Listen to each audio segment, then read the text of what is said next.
मेरा एक क्वेश्चन है यहाँ पे, हो सकता है हमारे कुछ व्यूअर्स हों जिन्हें नहीं पता एग्जैक्टली क्या होते हैं ये एआई एजेंट्स, तो इसे क्या सिंप्लीफाइड टर्म्स में डिफाइन कर सकता है? देखो, जैसे एक ह्यूमन होता है, ठीक है। ह्यूमन क्या करता है? उसके पास दिमाग है, वो सोच सकता है, पर वो क्या अकेले सोच के सब कर देगा क्या? वो किसी की हेल्प नहीं कर पाएगा, अकेले सोचने से अच्छे से हेल्प नहीं कर पाएगा। तो सोचने के साथ साथ वो कुछ काम भी करता है, एग्जीक्यूट करता है चीजें, ठीक है। तो सोचने वाला जो पार्ट है, दिमाग वाला, ये पार्ट एक एलएलएम मॉडल पे होता है, ठीक है। जैसे चैट जीपीटी हो गया, ओपन एआई का मॉडल हो गया, क्लॉड के मॉडल हो गए, ये सब एलएलएम मॉडल्स हैं। जैसे ही हम इनको कुछ टूल्स प्रोवाइड करते हैं, ठीक है। टूल्स हो गया कि वो तुम्हारे लिए किसी को कॉल कर देगा, ठीक है। टूल हो गया कि तुम्हारे लिए वो तुम उसको कुछ काम बोलोगे, किसी को ईमेल भेजना है तो वो उसको ईमेल भेज देगा। तुम बोलोगे कि इस बंदे को ये ईमेल भेज दो, वो ईमेल भेज देगा। तो वो फिर एक एजेंट बन जाएगा। उसके पास दिमाग होना चाहिए और उसके पास टूल्स होने चाहिए कुछ एग्जीक्यूट करने के। अगर ये दोनों चीजें हैं तो उसको एक एजेंट बोलते हैं। तो यहाँ हमने एक बात करी कि हम अलग अलग एलएम मॉडल्स हैं, तो कौन सा एलएम मॉडल बेस्ट है जिससे काफ़ी अच्छा एजेंट बन सकता है?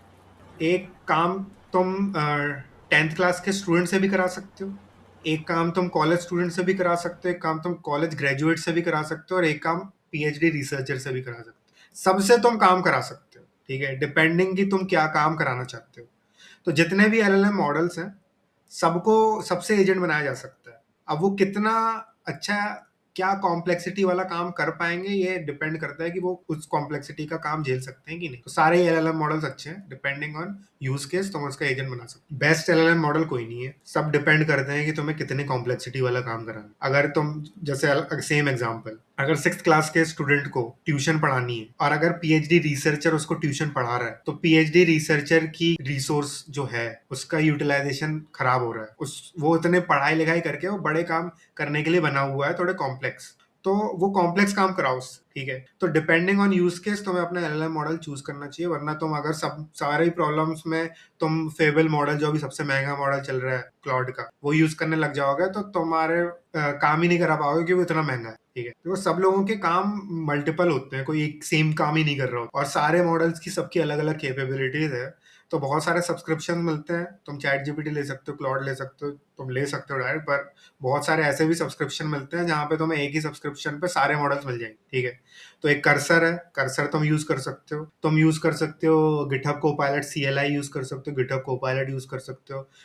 बहुत सारे ऐसे टूल्स हैं, तुम गूगल में सर्च करोगे तो तुम्हें मिल जाएंगे बहुत सारे, जो तुम्हें बता देंगे कि तुम इसमें तुम्हें सारे मॉडल्स मिल जाएंगे, तो वो यूज करो। और इससे तुम्हें क्या होगा, तुम्हें नॉलेज भी मिलेगा कि कौन सा मॉडल कैसा परफॉर्म करता है। तो डिपेंडिंग ऑन यूज केस तुम्हें समझ में आ जाएगा और कौन कितना महंगा, कितना सस्ता। सो अभी कुछ दिन पहले एंथ्रोपिक ने एक माइथॉस नाम का मॉडल निकाला था और वो पब्लिश करने से ही डर गए। उन्होंने बोला वो इतना खतरनाक मॉडल है कि वो बाकी सारे एग्जिस्टिंग सॉफ्टवेयर की सिक्योरिटी को ब्रीच कर लेगा। और अभी कुछ दिन पहले ही उन्होंने उसका प्रीव्यू मॉडल निकाला फेबल नाम से, और एक दिन में उसको यूएस गवर्नमेंट ने बैन कर दिया। तो इसमें तेरा क्या पर्सपेक्टिव है? तो उन्होंने मीथोस जो मॉडल बनाया था, एक फेबल नाम से उसका वर्जन निकाला, जिसमें उन्होंने बोला था कि इसको हमने बोल रखा है कि कोई भी सिक्योरिटी रिलेटेड आंसर्स नहीं देगा, ठीक है। और वो पावरफुल तो बहुत ज्यादा था ही, ठीक है। जब उसने वो निकाला तो यूएस की गवर्नमेंट को किसी ने उसको जेल ब्रेक करके दिखा दिया। उसने उसको चला के दिखा दिया और बताया कि ये देखो, सिक्योरिटी क्वेश्चंस भी आंसर करने लग रहा है, ठीक है। तो एट द एंड वो मिथोस ही बन गया था। तो उसके कारण यूएस गवर्नमेंट डर गई, उसने बैन कर दिया कि बाकी कोई भी कंट्री इसको एक्सेस नहीं कर पाएगी। तो अभी कुछ चल रहा है और यूएस वाले ही उसको बस एक्सेस कर पा रहे हैं, ठीक है।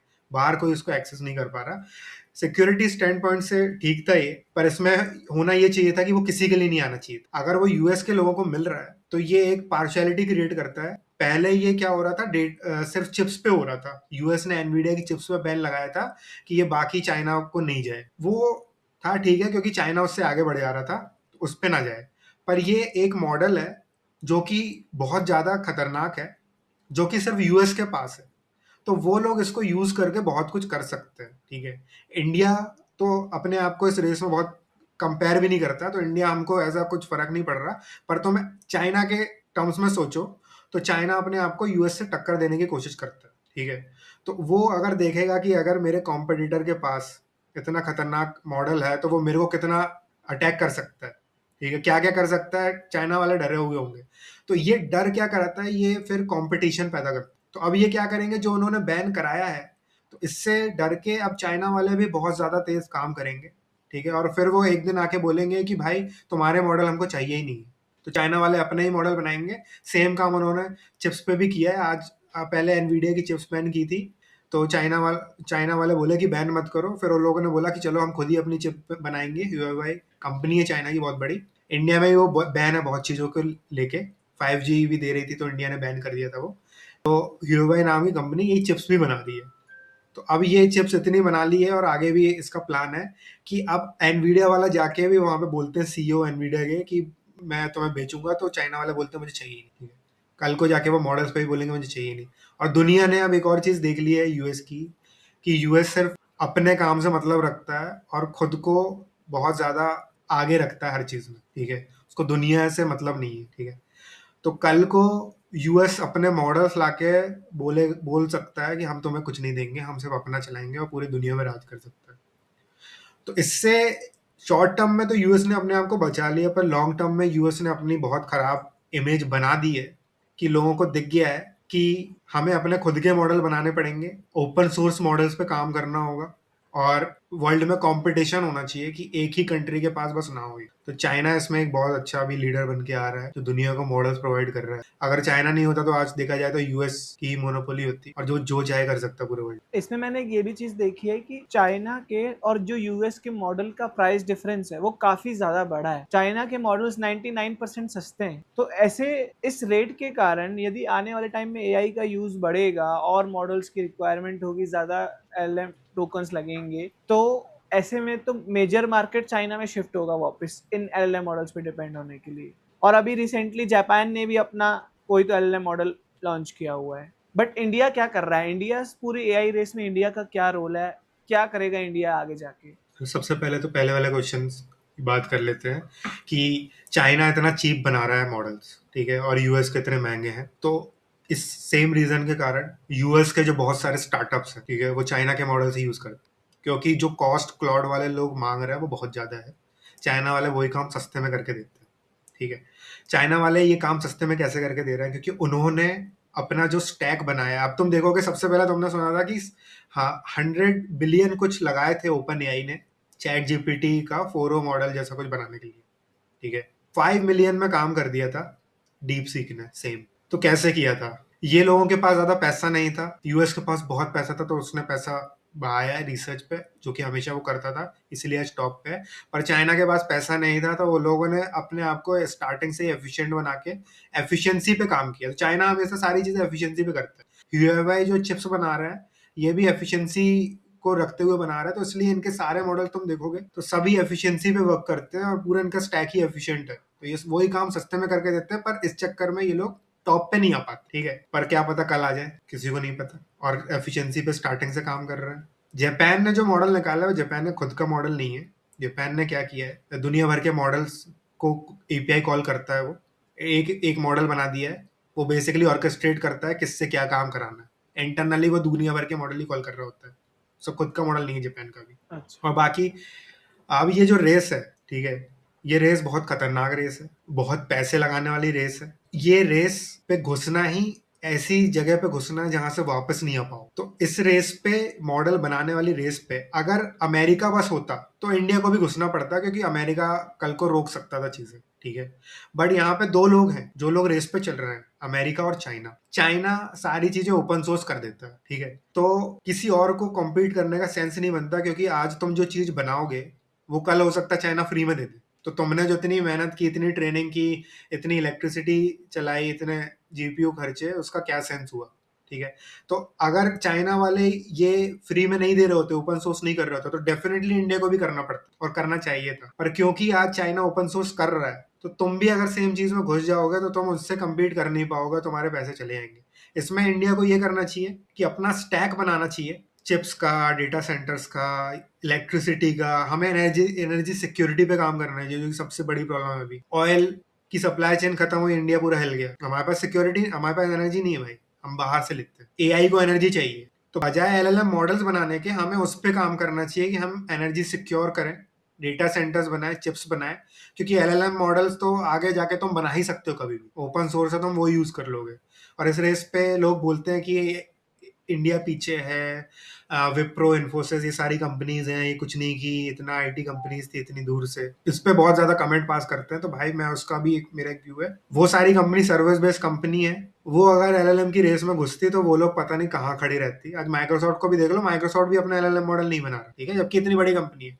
Amazon जो कि इतनी बड़ी कंपनी है, वो अपने एलएलएम मॉडल नहीं बना रही। तो तुम विप्रो और इन्फोसिस से एक्सपेक्ट करते हो कि वो बनाते हैं, वो भाई कंपनी नहीं बचती हो सकती। ओपन एआई ने आज अपना एलएलएम मॉडल बनाया है, कल को नहीं पता ओपन एआई बचेगी कि नहीं बचेगी। ओपन एआई खुद खत्म हो सकती है। ओपन एआई का इस साल का लॉस 40 बिलियन के अराउंड है, ठीक है, तो 40 बिलियन के अराउंड उनका लॉस है और रेवेन्यू 13 बिलियन है, ठीक है। इतना बड़ा लॉस कौन इंडिया में झेल पाता, ठीक है। यूएस में क्या है, रिस्क कैपिटल बहुत बड़ा है, वहां पे लोग रिस्क लेके चलते हैं, वहां पे लोग जीते भी क्रेडिट कार्ड पे, वो लोग जितना कमाते कर्ज कर देते हैं। तो उनके क्या डीएनए में भरा पड़ा है ये, वो लोग वैसे ही काम करते हैं, वैसे उनका टाइम चला और वैसे वो लोग आगे बढ़ जाते हैं। पर यहाँ पे किसी के अंदर भी वो नहीं है डीएनए में कि वो वैसा करे, हम लोग सेव करके चलते हैं। हमको चाहिए कि हम कैलकुलेटेड रिस्क ले, यहाँ पे कुछ कैलकुलेटेड ही नहीं है। ओपन एआई का सीईओ आके बोलता है कि उससे पूछते हैं कि रेवेन्यू कैसे, पैसे प्रॉफिटेबल कैसे बनोगे, तो उसका जवाब होता है कि हम एआई से पूछेंगे, एआई स्मार्ट बन जाएगा तो वो हमको बता देगा प्रॉफिटेबल कैसे बने। यहाँ पे अगर कोई सेम जवाब दे देगा तो उसको इन्वेस्टमेंट ही नहीं मिली, वहां पे मिल जाती है, यही डिफरेंस है। और इस रेस पे इंडिया को वेट करना चाहिए, एनर्जी पे काम करना चाहिए, डेटा सेंटर्स पे काम करना चाहिए और अपनी बाकी प्रॉब्लम को सॉल्व करना चाहिए। एलएलएम मॉडल एक दिन उसको मिल जाएगा और जिस दिन ओपन सोर्स बंद हुआ उस दिन इंडिया चालू कर सकता है अच्छे से। इतने मॉडर्न एरा में जहाँ पे नेक्स्ट लेवल पे काम हो रहे हैं, इजीली वेबसाइट्स बन रही हैं, एप्लीकेशंस बन रहा है, लेकिन इंडिया में अभी भी most of the government websites पुराने मॉडल्स पे ही चल रहे हैं, पुराना सा भी टेक स्टैक है। तो इंडिया इतना पीछे क्यों है इस मॉडर्न टेक इंडस्ट्री में? गवर्नमेंट काम कर रही है, ऐसा नहीं कि गवर्नमेंट काम नहीं कर रही है, बट गवर्नमेंट की जो स्ट्रक्चर है वही स्लो है, तो बहुत सारी चीजें होने में टाइम लग जाता है। बट अभी तुम देखोगे यूपीआई आया हुआ है, ठीक है, बहुत जगह ये नहीं है यूपीआई, तो यूपीआई चल रहा है।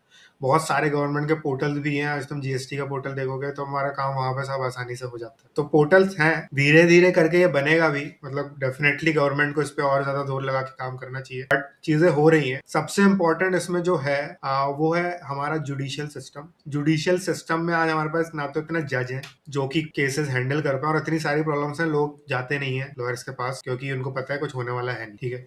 तो एक एआई, मेरा व्यू है कि जुडिशियल सिस्टम पे डेफिनेटली लगाना चाहिए। बहुत हद तक जज के पास एक एआई एनालिसिस जाना चाहिए सारे डिटेल्स के पास, जिससे जस्ट फास्टर डिसीजंस ले। कुछ एक छोटा सा कोड बना देना चाहिए हमको जो कि सबसे पहले तो एआई से ही डिसीजन दिलवा दे रहा है, ठीक है। अगर फिर तुम्हें एआई का डिसीजन सही नहीं लग रहा है तो वो एआई के डिसीजन के साथ जज के पास वो डिसीजन जाना चाहिए, और फिर तुम एक, मतलब जो लोअर कोड है उसके नीचे एक और लोअर कोड बनाना चाहिए एआई को। ये इम्प्लीमेंट हुआ तो डेफिनेटली, डिसीजन फास्ट हो जाएंगे और प्रोसेसेस आगे जल्दी बढ़ेंगी। Exactly exactly. तो ये टाइम के साथ आएगा, सबसे पहले तो यूएस में आएगा, फिर ही हमारे में आएगा, क्योंकि हमारे वाले थोड़ा स्लो ही चलते हैं। इसमें मेरा एक पर्सपेक्टिव है, आज के टाइम पे इतने ज़्यादा हम एआई से इजीली कस्टमाइजेशन अपने बना सकते हैं, वेबसाइट्स या एप्स। तो जो अब एप्लीकेशन लेयर है एआई के टेक स्टैक में, जो लास्ट लेयर है, जैसे हमने बात करी अभी डेटा सेंटर, एलएलएम मॉडल्स, तो जो लास्ट लेयर है पूरे एआई टेक स्टैक का, जो कि एप्लीकेशंस हैं, तो ये लेयर कितना बड़ा है आने वाले टाइम में, इस पे कितना काम हो सकता है और इसका क्या स्कोप है आगे? नेक्स्ट जो है सबसे इम्पोर्टेंट, अब वो एप्लीकेशन लेयर ही, एक बार लेयर्स बता देते हैं सारे। तो एक बहुत अच्छा टर्म है,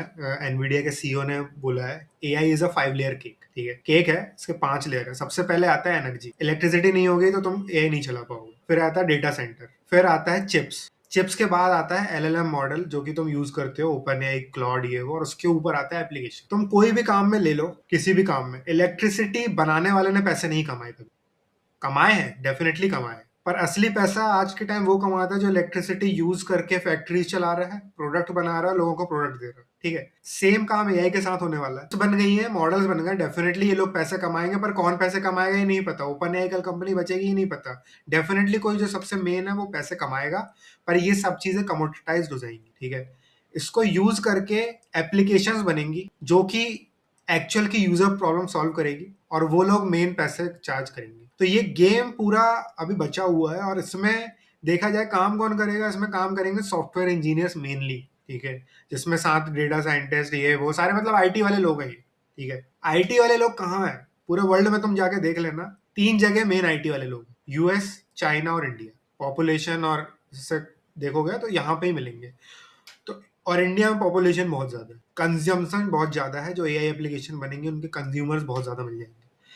तो ये एप्लीकेशन लेयर जो है ये इंडिया में पूरे इंडिया को बहुत ज़्यादा आगे ले जा सकती है, इस पूरे एआई की जो चल रही है रेस उसमें, ठीक है। दूसरी चीज़ अगर देखोगे इंडिया में मजदूर लोग बहुत ज़्यादा मिल जाएंगे, फिजिकल काम करने वाले, ठीक है, दिमाग कम लगाने वाले मिल जाएंगे। दिमाग है पर लगाते नहीं है वो बात अलग है, पर कंपेयर टू यूएस, यूएस के पास दिमाग ज़्यादा है, मजदूरी कम करते हैं वो लोग। हमारे यहाँ दिमाग कंपैरेटिवली कम लगाते हैं लोग और फिजिकल काम ज़्यादा करते हैं।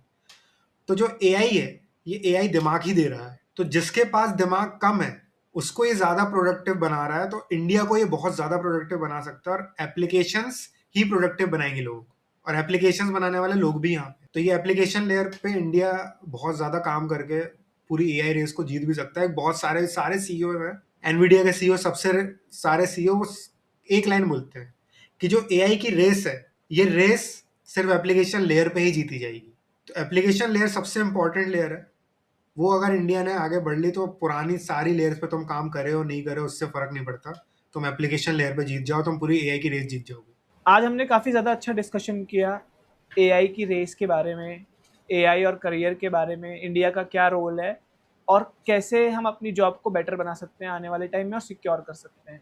सो व्यूअर के लिए सबसे इम्पोर्टेंट टेक क्या होगा तेरे पर्सपेक्टिव से? देखो जैसे हमने जस्ट अभी बात की है कि एआई की रेस एप्लीकेशन लेयर पे ही जीती जाएगी, सब लोग प्रोडक्टिव बनेंगे और एआई तुम्हारी जिंदगी का पार्ट बनने वाला है। तो तुमको एआई से काम कराते आना चाहिए। अगर तुम एप्लीकेशंस बनाना जानते हो तो तुम एप्लीकेशंस बनाने पे काम करो। तुम देखो कि कहाँ कहाँ एआई लगा के वो चीज़ प्रोडक्टिव हो सकती है। और अभी तो ऐसा टाइम है कि चीज़ें क्या है, अभी शेक हो रही है। जब सब स्टेबल चल रहा होता है तो जिसका स्टेबल चल रहा होता है, जो पैसे कमा रहा होता है वही कमा रहा होता है, बाकी लोगों को पैसे कमाने की अपॉर्चुनिटीज इतनी नहीं मिलती। पर जब दुनिया हिल रही होती है तो जो शेकआउट होता है उसमें जो लोग पीछे हैं उनके पास एक बहुत बड़ी अपॉर्चुनिटी होती है कि वो लोग कैसे सारी न्यू चीजों को, मूविंग चीजों को यूज करके कैसे आगे बढ़ सकते। तो जिसको मेहनत करके इस टाइम पे आगे बढ़ना है वो कुछ भी कर सकता है। एक तो चल रहा है और देख भी रहे हैं, शायद कोई बन भी चुकी है। लोग बोलते हैं 1% बिलियन डॉलर कंपनी बनेगी, थोड़े टाइम पहले बोल रहे थे, शायद बन भी गई है कोई, मेरे को याद नहीं आ रहा। बट डेफिनेटली तुम बहुत चीजें कर सकते हो। तुम्हारे पास पैसे नहीं है मॉडल को देने के लिए तो तुम किसी के लिए काम कर सकते हो, वो तुम्हें मॉडल के लिए पैसे दे देगा और तुम उसका काम प्रोडक्टिव वे में कर सकते हो। तुम फास्ट काम करोगे वो तुम्हें और चीजें देगा, तुम फास्ट काम करोगे वो तुम्हें बोलेगा अरे तुम दूसरे लोगों को सिखाओ, तुम एजेंट से काम करो। तो स्काई लिमिट है, पूरी दुनिया बदल रही है, तुम दुनिया के साथ बदलो और मतलब काम करो, एआई को इनकॉर्पोरेट करो अपने लाइफ में और एआई से चीजें प्रोडक्टिव बनाओ। तो यही मैं बोलूंगा सब। सेम क्वेश्चन मैंने अपनी कंपनी के सीटीओ से भी पूछा था, उनका आंसर भी यही था कि इस टाइम पे हमें फिगर आउट करना चाहिए कि हम एआई से कौन सा एप्लीकेशन बना सकते हैं जो पब्लिक को काफ़ी ज़्यादा हेल्प करें या कस्टमर्स उससे ज़्यादा काफ़ी अट्रैक्ट हो सके। तो यदि हम ऐसा कुछ एप्लीकेशन ढूंढ पाएंगे जिसमें एआई यूज़ हो रहा है या एआई उस एप्लीकेशन को डेवलप कर पाएगा तो ये काफ़ी एक अच्छा यूज़ केस होगा जहाँ से बहुत अच्छा पैसा बन सकता है आने वाले टाइम में। बिल्कुल। तो भाई इसको ख़त्म करते हैं इस पॉडकास्ट को। आज रात के 3:30 बज चुका है। अगले पॉडकास्ट में हम एआई का क्या रोल्स हैं आगे जाके और एआई से हम कैसे पैसा बना सकते हैं इस पे बात करेंगे। बिल्कुल। तो मिलते हैं फिर अगले पॉडकास्ट में। ठीक है भाई।